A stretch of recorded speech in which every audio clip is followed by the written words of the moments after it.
Welcome back, y'all, and happy Tuesday. This is the Bluechip Breakdown, and I'm your host, Bull. It's time for the news, notes, and thoughts from our first scrimmage of spring camp in 2025.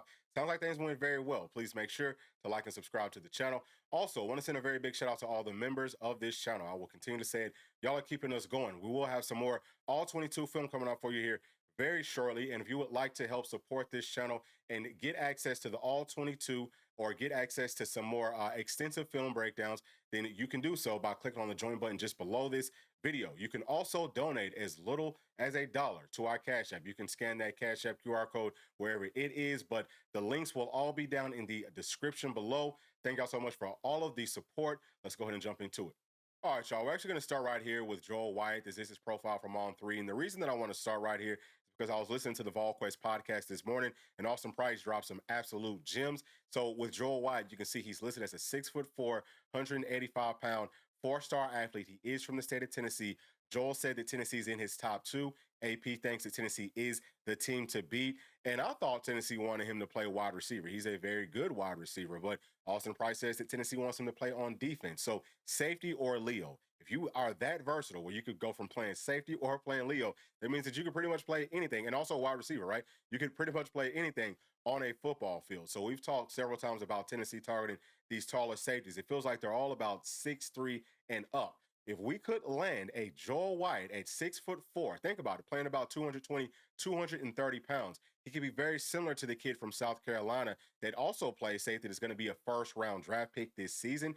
He could really change the game for our defense, which our defense has been very good over the past couple of seasons. But if we can add some safeties like this, that could kind of be like a safety linebacker hybrid, which is what I think Coach Banks is looking for, just kind of like a gadget piece on Tennessee's defense that can roam around and play in a plethora of different spots. Adding a guy like this changes the whole game. We can, pretty much stop everything just because it's not easy to find guys with this type of size and this type of skill set. But I think that it's not just about Joel Wyatt, who I do feel like Tennessee is going to end up landing in the 2026 class, but also about Ethan Hauser, who does go to Buford High School. As y'all know, my nephew goes to Buford. My brother went to Buford. We're very close with Buford High School, but I've seen him play firsthand, and I can tell you he's listed at 6'2", 190 pounds. He's 6'3". He is a dog. Okay, he works very hard. He just totally gets it. But he's probably going to grow into about 6'4", maybe even 6'5". Okay, actually, I came up to spring practice last season. I was like, Bray, who the heck is that tall, long safety? Secondary player that y'all have out there. He's like, oh, that's Ethan. And so I think Tennessee actually offered him in that same spring. But yeah, he's got the skill set of a corner, and he's got the frame to fill out to be like a SEC linebacker. So just think about, in a couple of seasons, Tennessee could have two safeties that are 6'3" plus, maybe even more, because I'm sure that we'll keep on targeting guys. But I think that our safety room could, again, potentially be a strength of this team. So, I thought that y'all would like to hear that on a Tuesday morning. Tennessee is going out and doing the right things at this spot. And I also want to make sure that I point out, I feel like the safeties that we currently have on this roster will be very, very good. But we're taking it to a whole nother level with the types of bodies that we're targeting now. All right, now let's get into the notes from last night's scrimmage. We'll start off with the quarterbacks. Number one, it sounds like Nico was in command and in control of our offense. You got to love that. He's playing with a very high level of confidence. He knows that this is his team. He understands Tennessee's system. Whatever new wrinkles that Tennessee put in to the offense is probably suiting him very well. I think that we want to try to build the offense around Nico's strengths. That would make the most sense to me. But he was very sharp, very crisp, and I think he's going to have a hell of a season in 2025. It's time to really start to get excited about Nico and this entire team. But next, it sounds like Merck had his best night as a Tennessee Volunteer. Threw a touchdown pass to Travis Smith, who we'll talk about here in just a minute. But he was sharp, he was crisp. He made some plays with his legs and things like that. Sounds like GMAC also played very well. We were going with the silent count with crowd noise and simulated crowd noise. But it sounds like all the quarterbacks, their operation was clean and all those types of things. So beautifully sounds like executed by all these guys. Next is the running back room. It sounds like Bishop and Peyton Lewis ran the football well. They took care of the football. They did a good job with the pass pro, understanding, where to be and all that good stuff. So that's always good, right? Not any crazy great notes or, nothing like that. But at the same time, that's probably a very positive thing for Tennessee. We need for our veterans to be veterans and to just kind of be steady, right? We need for them to show up with that consistency, which it sounds like they did last night. Sounds like the young guys did a very nice job too. Sounds like they broke, a few big runs here and there.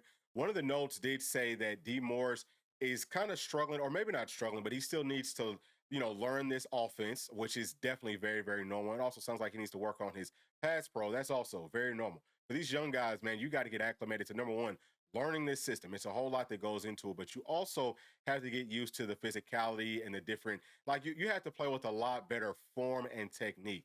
Most of these running backs coming out of high school didn't block when they were, they didn't pass pro when they were in high school. So there's something that they just have to learn.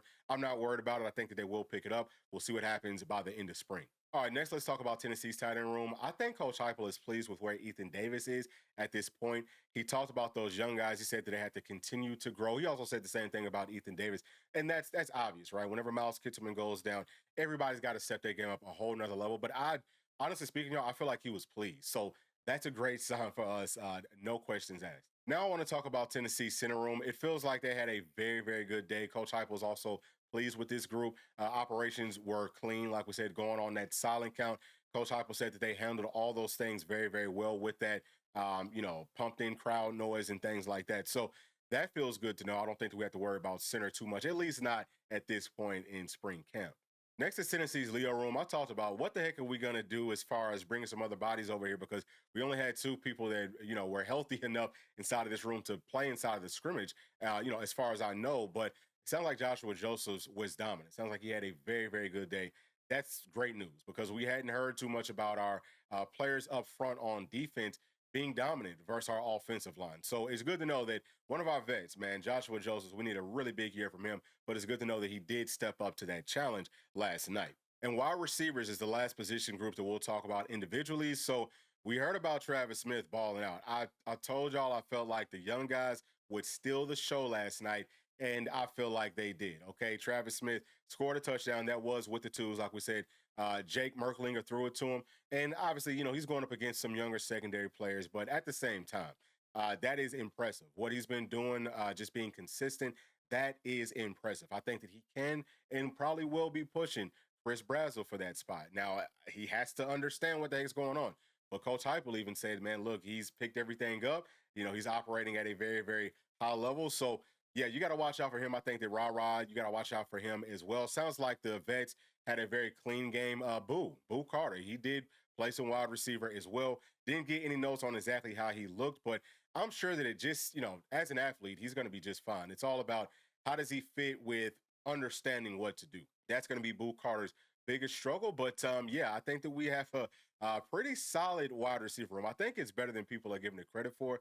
I still feel like we would want to go add one more vet to this room, but so far, so good with this room as well. All right, y'all, let's talk about last night's scrimmage from a big picture perspective. Number one, just watching Coach Heupel's body language, listening to some of the things that he said, I feel like he really liked what he saw last night, okay? I think that he was very pleased with it. He actually said that, too. He was like, look, like watching it from the sidelines, things look great, but they still have to watch the film. You're always going to pick up on more things watching the film, but he's been coaching for long enough that he understands, like he knows if he's going to see something that he doesn't like. So I think that he loved it. I also personally feel like the offense got the better of the defense. We know that there are several players that aren't playing or that didn't go last night. There's just a few vets, okay? Like really most of the guys that aren't going, it's more like younger players. I mean, obviously there's some big name vets, but it's not like we're missing the entire team. And typically the defense will win that first scrimmage over the offense. I don't think that it means that the defense is not going to be good by any means. I think that it means that the offense is actually going to be a lot better than what we thought. So that's a very positive sign for me. Coach Heupel also talked about he doesn't have any real starters on the offensive line just yet. That's definitely coach speak. He knows who he wants at most of those spots. The one place that they're probably going back and forth with would be at right tackle. What's going to happen with Larry Johnson and David Sanders? That's a very, that's going to be a battle all the way probably through like fall camp. But I'm leaning a little bit more towards a Larry Johnson getting the start early on in the season, as I've said several times. And I think that that's going to be beneficial for David Sanders because you don't want to throw him out there unless he's 100% ready. You don't want him to lose his confidence, which I think he should be fine because he's such a confident guy.